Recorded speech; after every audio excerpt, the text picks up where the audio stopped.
Hey guys, it's Miss Maddox, and I am going to be reading one of my favorite books to you.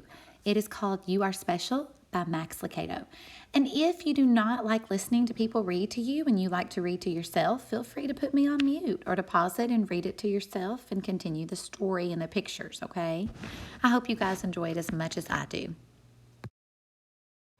So let's begin. You Are Special by Max Lucado. Illustrator is Sergio Martinez. The Wemmicks were small wooden people. All of the wooden people were carved by a woodworker named Eli. His workshop sat on a hill overlooking their village. Each Wemmick was different. Some had big noses, others had large eyes. Some were tall and others were short. Some wore hats, others wore coats. But all were made by the same carver and all lived in the village. And all day, every day, the Wemmicks did the same thing. They gave each other stickers. Each Wemmick had a box of golden star stickers and a box of gray dot stickers. Up and down the streets all over the city, people spent their days sticking stars or dots on one another. The pretty ones, those with smooth wood and fine paint, always got stars. But if the wood was rough or the paint chipped, the Wemmicks gave dots. The talented ones got stars too. Some could lift big sticks high above their heads or jump over tall boxes. Still others knew big words or could sing pretty songs. Everyone gave them stars. Some Wemmicks had stars all over them. Every time they got a star, sorry guys, let me restart that. Every time they got a star, it made them feel so good. It made them want to do something else and get another star. Others, though, could do little.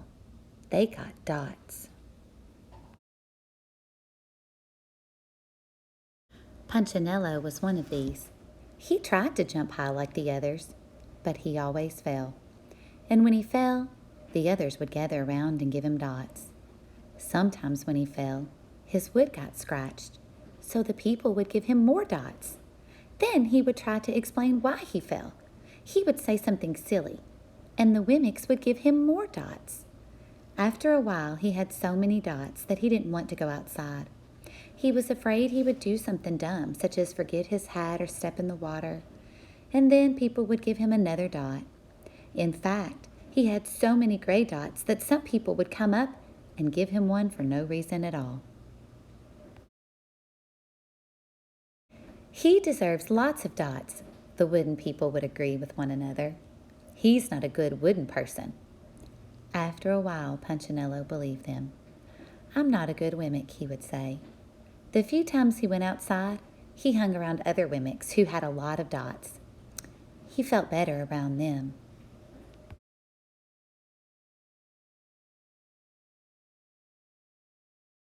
One day, he met a Wemmick who was unlike any he'd ever met.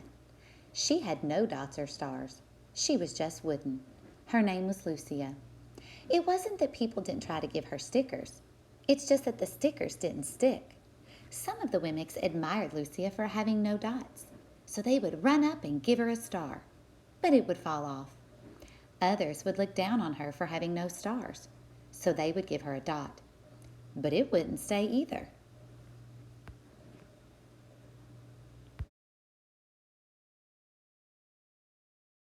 That's the way I want to be, thought Punchinello. I don't want anyone's marks. So he asked the stickerless Wemmick how she did it. It's easy, Lucia replied. Every day I go see Eli. Eli? Yes, Eli, the woodcarver. I sit in the workshop with him. Why? Why don't you find out for yourself? Go up the hill. He's there. And with that, the Wemmick who had no stickers turned and skipped away.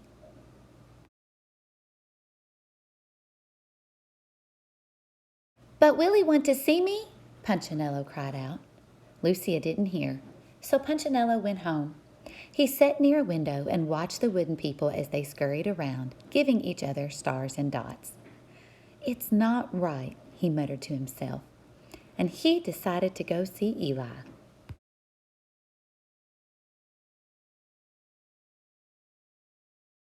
He walked up the narrow path to the top of the hill and stepped into the big shop.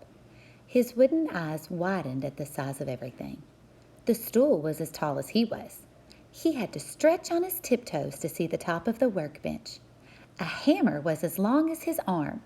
Punchinello swallowed hard. "I'm not staying here," and he turned to leave. Then he heard his name. "Punchinello?" The voice was deep and strong. Punchinello stopped. "Punchinello, how good to see you! Come and let me have a look at you." Punchinello turned slowly and looked at the large, bearded craftsman. "You know my name?" the little mimic asked. "Of course I do. I made you."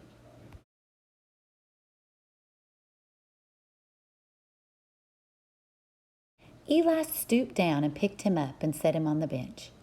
The maker spoke thoughtfully as he looked at the gray dots. "Looks like you've been given some bad marks." "I didn't mean to, Eli. I really tried hard." "Oh, you don't have to defend yourself to me, child. I don't care what the other mimics think." "You don't?" "No, and you shouldn't either. Who are they to give stars or dots? They're mimics just like you. What they think doesn't matter, Punchinello. All that matters is what I think. And I think you are pretty special."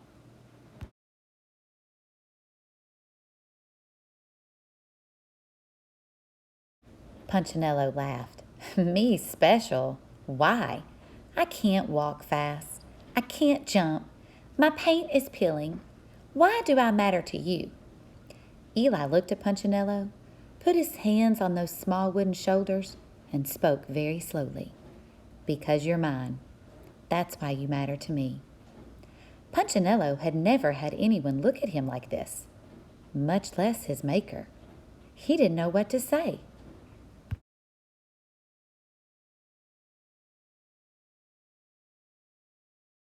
"Every day I've been hoping you'd come," Eli explained.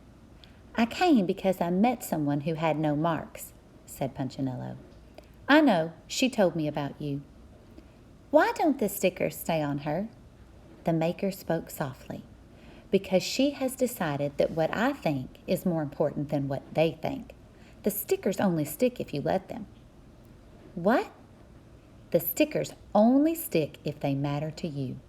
The more you trust my love, the less you care about their stickers." "I'm not sure I understand."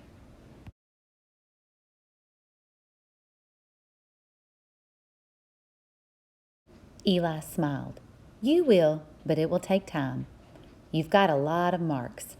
For now, just come to see me every day, and let me remind you how much I care." Eli lifted Punchinello off the bench and set him on the ground.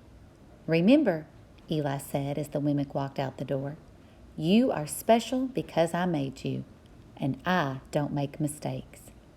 Punchinello didn't stop, but in his heart he thought, "I think he really means it." And when he did, a dot fell to the ground.